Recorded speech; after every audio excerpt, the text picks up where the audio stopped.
On April 15, 1865, Abraham Lincoln was gunned down by Confederate sympathizer John Wilkes Booth.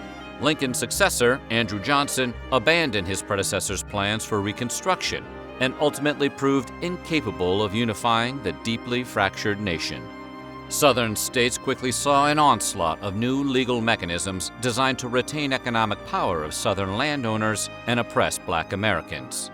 The effects of the Reconstruction period would shape the Southern United States to this very day. Today, we're going to take a look at what life was actually like in the South during the Reconstruction. But before we get started, be sure to subscribe to the Weird History channel and let us know in the comments below what other Black American history topics you would like to hear about. Okay, so let's head back to a precarious time in American history. Whether oblivious, bigoted, or living behind a thick wall of denial, many members of the Southern elite believed their slaves were A-OK with living in bondage. While the abolitionist movement took root in the late 1700s and the prohibition of slavery had been codified in all northern states by around the turn of the century, some land-owning Southern elites scoffed at the idea, feeling very sure their slaves were happy right where they were. So when the 13th Amendment was passed in 1865, abolishing slavery and involuntary servitude throughout the United States, those Southern elites were pretty confused when their former slaves quit and left. This shock quickly soured into a festering resentment that was directed at those freed slaves who wanted to actually pursue freedom. That resentment turned into action, as those landowners then searched for alternative legal means to reinstate their hold over the Black population and thus secure the cheap labor the landowners had relied upon. Those that visited the South before the Civil War, the antebellum South, often noted the region's warm and hospitable attitude towards visitors, if they were white. However, when the Civil War ended, that day-to-day positivity disappeared, along with the money that once lined the pockets of Southern landowners. A contributor for Scribner's Monthly even wrote that there was no longer the spirit to maintain the grand, unbounded hospitality once so characteristic of the South. For it was a grand and lordly life, that of the owner of a sugar plantation, filled with culture, pleasure, and the refinement of living. But now, in other words, life gets harder without slave labor. As for the Black communities of the South, their initial hope and optimism over the North's victory in the Civil War was deflated when expected economic gains failed to materialize.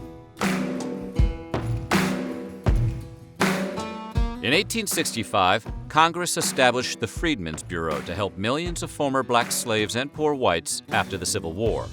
The Bureau provided food, housing and medical aid, established schools, negotiated labor contracts, and offered legal assistance. It also assisted former slaves to settle on land liberated during the war. Between 1865 and 1870, the Freedmen's Bureau founded and managed over 3,000 schools across the South. These schools were created for learning at every level, and it was during this time that Fisk University, Howard University, Hampton University, and several more of the nation's first Black colleges were established. Though the establishment of these schools was an achievement, many didn't receive support from their state governments, who were often hostile to them. There often wasn't enough money for proper buildings, much less qualified teachers or books. Even with those shortcomings, attendance by Black students skyrocketed. And while the number of minority students rose during the Reconstruction, the attendance of white students dwindled. The economy in the antebellum South basically amounted to a small pool of landed gentry making big money by exploiting cheap labor in the form of slavery. When the Civil War ended and Congress banned slavery, those previously wealthy white landowners found their income greatly diminished. Making matters worse, most of the Southern elite had converted their fortunes into now worthless Confederate currency when the South seceded. Should have put it in Bitcoin. The cumulative loss of wealth for everyone involved is estimated at $500 million. Of course, these elites still owned considerable stretches of farmland, which was precisely the asset they would leverage to reestablish their fortunes. While historians believe Abraham Lincoln would have included considerable federal oversight throughout the Reconstruction years, that was not Andrew Johnson's style. Johnson believed that apart from enforcing the abolition of slavery, swearing public loyalty to the Union, and repaying their debts, the Southern states should be allowed to rebuild their infrastructure without interference from the federal government. As a result, political leaders in each state set out to reestablish the Old South in a new form. Black people were technically free, but would not be allowed to vote or hold office. Any land that had been granted by federal troops was ultimately returned to the previous owners. Johnson's actions ultimately got him impeached by the Republican-controlled House and Senate, but the damage was already done. His inattentiveness aided in the creation of thousands of freedmen who had no property nor the means to acquire it. In the first years of Reconstruction, Northerners, many of whom were former Union soldiers, moved to the South to make some money and exert political influence over the region. Named for their signature carpet satchels, these carpetbaggers worked as merchants, teachers, journalists, and more. While they were met with hostility by locals, they were instrumental in educating a new generation of young black people and helping them get involved with and find a foothold in local politics. When the Southern economy collapsed, elite Southern women, many of whom had led pampered lives, were forced to perform household tasks that had always been performed by slaves.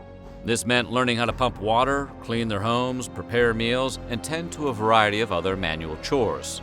Some of these women negotiated with their former house slaves to keep them on, in the same way their husbands might have negotiated land shares with former slaves. And because so many men were incapacitated as a result of injuries suffered in the war, some women had to take over the land that had been left untended. White Southern landowners were armed with thousands of acres of land and the tools to farm it, but they didn't have any money to pay people to work. Confederate cash was worth less than the paper it was printed on. Meanwhile, newly freed black Americans, many of whom had no skills beyond those they once performed as slaves, needed a means to earn a living. As a result, former slaveholders often struck a deal with their former slaves. The arrangement came to be called sharecropping.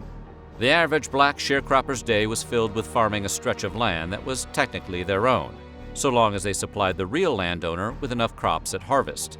However, the tools they used were often rented on credit because they had no money. Since it was nearly impossible for these sharecroppers to feed their family and make enough money to pay back the landowner for the tools, a cycle of debt evolved that left black freemen economically dependent on Southern landowners.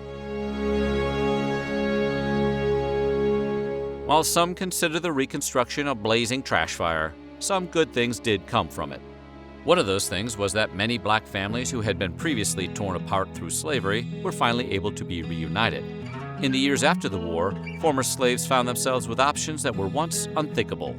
They had the opportunity to move out of slave quarters, build individual homes on their plots of land, marry one another, and, at least theoretically, raise families without fear of reprisal.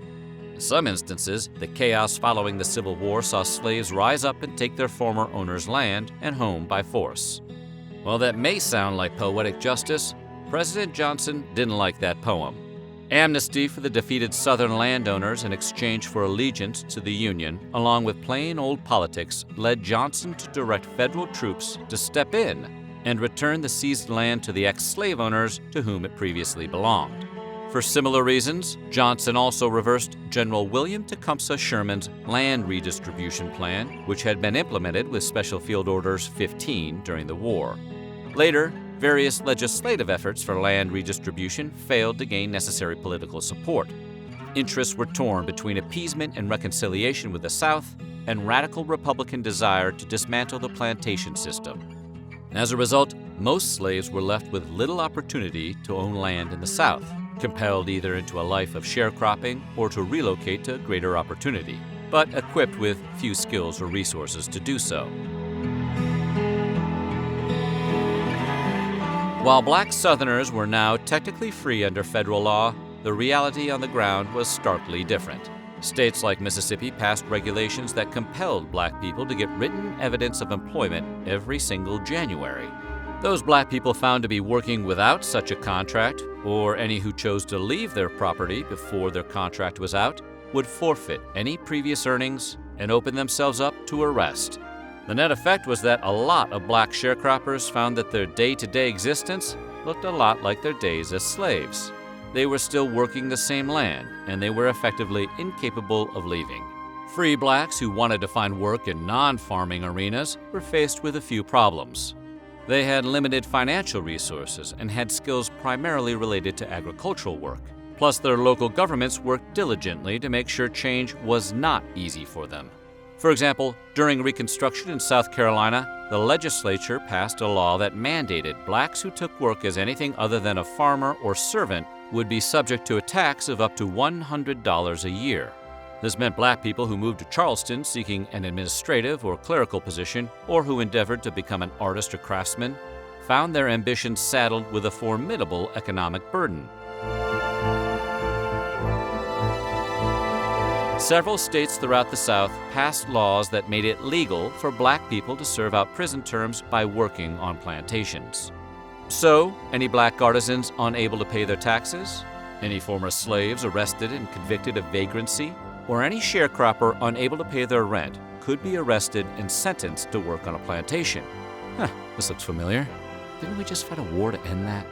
For those Southerners who did not own land, the end of the war saw no immediate change to their daily life.